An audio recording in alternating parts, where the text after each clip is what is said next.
just and I'm with Arroyo on this, dismantles Carlos Cuadras.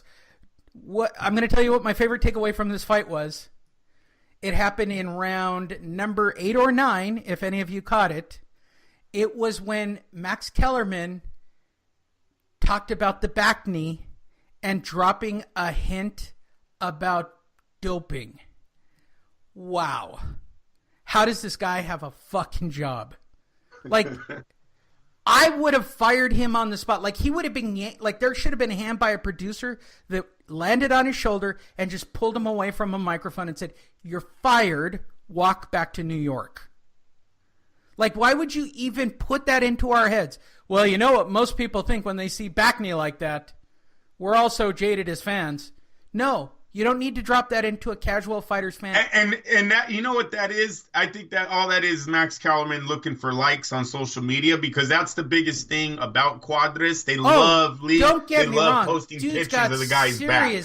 Well, I see it in the chat rooms all the time. I'm not surprised that Max Kellerman went on air with that during the fight. I'm just not. He's probably seen it and heard it all week. He knew a lot of people would go, "Yeah, I agree with you, Max." It's a great job. It's stupid to put that into the heads. Because he has no proof, right? Right. He should get hit for slander. Well, this fight wasn't tested by VADA rules. Way to go, asshole. Way to go. Nobody needs to know that. Nobody needed to know that about a Fight of the Year candidate. You just put doubt about Cuadras into this fight. Nice job. Right. What an asshole. You literally dismantled you literally dismantled McWilliams Arroyo by even hinting that drug test that he might be doping. Whether or not he is or he isn't. Like, it's not a shock. I don't know why they say shock. The dude beat him from pillar to post, in my opinion. He was in the fight from the beginning. He went all the way. It was a good fight. Final scorecards were, and I quote, where are they? Where are the final scores? 97, 93, 98, 92, and one judge had it 95, 95. I can make an argument for 95, 95. I'm more in the 97, 93 range. I thought Arroyo dismantled him constantly. And once he got past the 6th round and turned on the gas, I thought he was having fun in there. I think he knew he was on a stage. I think he was converting the fans. He shut that crowd down. He started to actually play up the grunting and the tongue like he did everything a guy who knew he was getting one shot in the spotlight gets. He turned it into a show. The 32-year-old Arroyo took out Cuadras. I don't know why everybody was so high on Cuadras. Coming into the fight, he was already a dismantled fighter. And that was the thing that they also started to insert during the fight, that Cuadras was a shot fighter because of his last fight with Estrada. With Estrada, yeah. I'm like, you fucks. Yeah, look you fucks just got yourselves a superstar who makes noise, who panders to the crowd, who waves to the fan, who's grunting and making noise, who's basically doing a very casual boxing showboat and looking really good while he does it. And he's an entertaining fighter to watch. And you guys intimate that the guy he's fighting might be on steroids, that he might be a shot fighter. You fuck HBO. Fuck Max Kellerman. Oh, jeez. Yes. I think it all takes away from what McWilliams Arroyo did, which was amazing. I like what Arroyo did, yes. I'm not taking anything away from him, but listen. Since the Roman Gonzalez fight, Cuadras has been kind of on a tear. They really never gave this guy a break. That Gonzalez fight was a war. Cuadras, I didn't have him winning, but he was right there at the end of the fight. Last 2 rounds is probably what lost it for the kid. It was a great fight. He comes back. I mean, the guy he faced last night was top 10.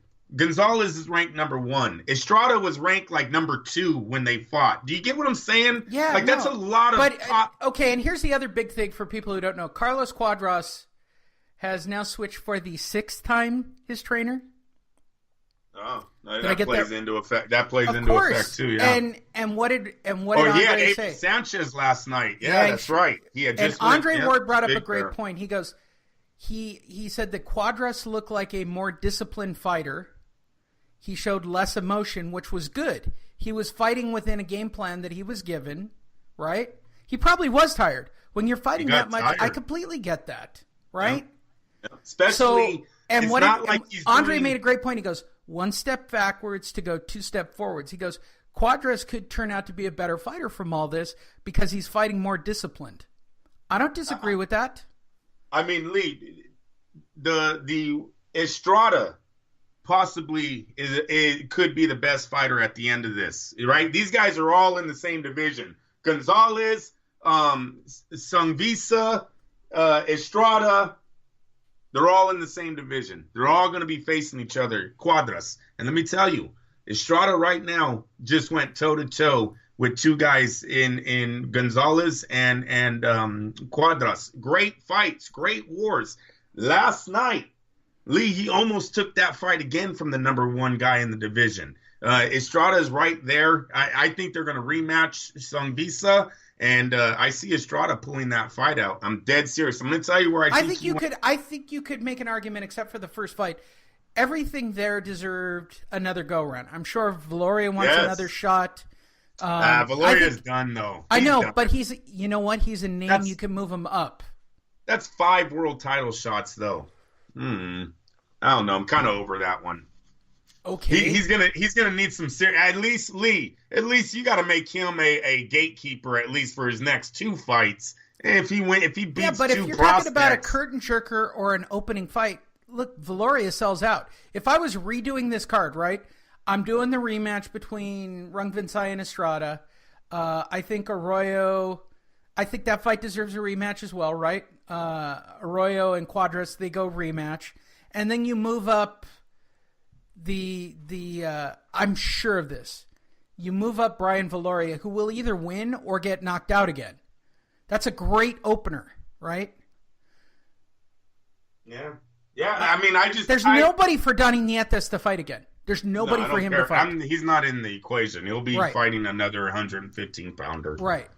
There's nobody for him to fight. He's not a discussion here. So that's what's going on in these weight classes. I mean, there's only like 6 guys. These guys are playing round robin with the same 6 people.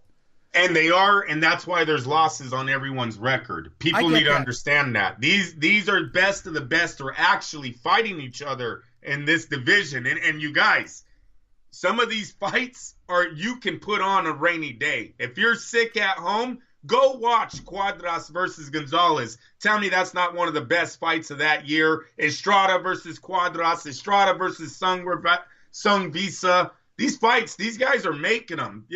Sungvisa versus Gonzalez won. These fights are being made in their classic bouts. This is the biggest time we've had in the super flyweight division, and probably since I've been watching boxing, and that's from the 80s, Lee. I'm dead serious. It's tough for this weight class. It's really tough for this weight class. If you look, there's a reason why the reason, for those of you who don't get it, the reason these guys are champions in this weight class for 10 years at a clip. First of all, there's 4 major belts, right? So it's easy to be champion because there's a very small amount of competition. I mean, and Lee, and you know who we're leaving out?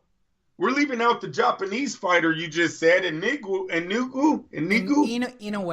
Inoue, excuse me. I thought there was a G in there. Inoue.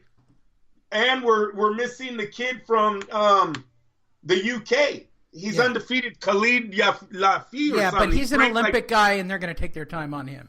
But you understand what I'm saying? That's 2 more names to the 6 that you just said. That's 8 guys in the top 10. I'm with you. You can keep doing this round and round for a while. Oh, yeah. I want to see Estrada rematch everybody, basically. Lee, that 12th round, you guys, HBO jinxed them, man. If you guys watch the fight, the 11th round, they're talking about, he's an aggressive fighter, but he stays mentally, he stays in the fight. He doesn't have a swing out. He doesn't fall for it. 3 minutes later, he falls for it, Lee. Lee, listen, the kid lost he lost his advantage when he started going to war with Sung Visa in that 12th round. I truly believe if that young man would have stood behind his jab and timed his power shots, particularly the left hook, Lee, the left hook off of the jab. You start him with that, sort of like you just said, Diego Corrales Castillo. If anyone remembers, left hook hurts him. What finishes him, Lee? Right hand. Then you drop the hammer. The kid started dropping the hammer way too early. He started doing it too much. Sung Visa, however you say his name, started timing it. He started knowing it was coming. He was able to last the round. But if you look at his body language during the round, the guy was breaking like Meldrick Taylor. If you look at how Meldrick Taylor was stopped by Chavez, it was a jab, left hook. That's when they say Taylor needs to be careful with this guy. Chavez can't punch. Jab, right hand. Everything's timed. Everything. He stood composed. De La Hoya Corte, the left hook is off of a combination. Timed. That's where Estrada messed up this fight on the 12th round. I believe they're going to look at that tape. You bring back the same exact game plan. This kid has it all. I'm telling you, I'm watching Estrada. I'm watching all these guys every single time. HBO got lucky here, Lee. They've got a hot division that their fan base that don't know. Okay, and here's my only thing. Can they get it out to the public, right? Can they get the message out to the public? The HBO boxing fans, or has HBO burned their brand so bad that they will get the same audience. They're going to get the same audience. Do I think this turned into, I know it's not the same division, but just say like Morales Barrera that you brought up earlier. No, I don't think it's going to turn into where one fight is there was 10 people there and then the next 3 they sold out every single time. I don't see that happening. But for the HBO fan that likes boxing, they know HBO carries boxing, and they just turn. This is the fan I'm talking about, Lee, and you're not him. The guy that goes, do you think Andre Ward will ever fight Anthony Joshua, right? Something totally, and you're like, bro, they're not even in the same division. You can't. Those type of fans that watch HBO fights, oh, hell yeah, they're going to get into all of these guys. They don't know what weight divisions they are. They don't care about that. They watch these fights because they watch HBO boxing, and I think they're going to do 1 million views on all of these guys in the super flyweight division every single time they're out there. Which, after 1 full hour, takes us to our main event of the evening. I know. Rungvisai. Dude, I'm on a... Look, I sat through all 3 fights. And listening to... I'll tell you what really pissed me off about this fight. Keep going! Rungvisai decisions Juan Francisco Estrada. There's a couple of things that went on here that need to be discussed. When HBO started to see that Estrada might win the fight, they started to devalue Rungvisai. Did you notice that? Yes, that's they're very wish-washy over there, aren't they? Well, and don't get me wrong, Rungvisai was in the fight. For those of you who don't know, final scorecards goes to a decision: 115, 113, 117, 111, and 114, 114. It's probably 115, 113, right? That's about right for Estrada. Either way, yes. Either way. But here's the thing: towards the middle of the fight, when Estrada made his jump to move forward, and that's when it gets interesting. This fight doesn't get really interesting until round 6. Round 6 to 12, that's some very interesting boxing.